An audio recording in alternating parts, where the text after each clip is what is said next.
Hello everyone, कैसे हो आप सब। आई होप सब बहुत अच्छे होंगे। तो गाइज़ मैं भी बढ़िया हूँ। तो गाइज़ ये देखिए, मैं कहीं जाके आ रही हूँ। तो मैं अब देख रही थी अपने बाल मेरे डैमेज हो गए हैं सारे बाल देखे। और मैं आदिवासी ऑयल भी लगा रही हूँ, पता नहीं बालों को क्या हो गया है। और सारे मतलब इतने झड़कर बेजान हो गए हैं बाल, बहुत ज़्यादा बेकार हो गए हैं बाल। देखिए कितनी सी पूंछड़ी सी बची है मेरे बालों की, मतलब इतने झड़ गए हैं, इतने बेकार हो गए हैं बाल, बहुत ज़्यादा बेकार हो गए हैं। और पता नहीं क्या होता जा रहा है बालों को, इतने झड़ गए हैं, बहुत ज़्यादा झड़ गए हैं।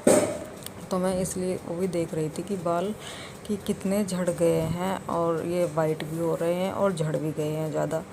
तो गाइस बच्चे आ गए थे स्कूल से, और ये देखिए मैं इसको सुलाने की तैयारी में थी। अपनी छोटी बेटी को मैंने उसे दूध दे दिया था। मैंने कहा चलो अब सोने की तैयारी है। और ये मेरे पास आई, मम्मा आज मुझे ट्यूशन नहीं जाना है, मम्मा आज मुझे ट्यूशन नहीं जाना है। मैंने कहा क्यों नहीं जाना है बेटा, ट्यूशन तो ज़रूरी है, जाना ट्यूशन, पढ़ाई करना तो ज़रूरी है। 2 बजे स्कूल से आती है और 2:30 बजे ट्यूशन चली जाती है। तो ये गुस्सा होकर चली गई थी, फिर भी ज़्यादा गुस्सा नहीं होती है, फिर भी चली गई थी। मैंने कहा तू जा ट्यूशन, ट्यूशन तो ज़रूरी है। अब पूरा दिन बच्चों का बस यही हो जाता है, कभी ट्यूशन पढ़ना, स्कूल जाना, और बस थोड़ा बहुत ही टाइम मिलता है खेलने का।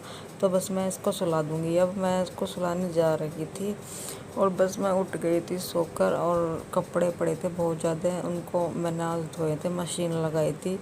मैंने कहा चलो आज मशीन लगा लेती हूँ। मैंने कपड़े धो दिए थे मशीन में, और ये बहुत सारे कपड़े थे। फिर मैं सोचने लगी, मैंने कहा चलो इनकी तह कर देती हूँ बैठकर।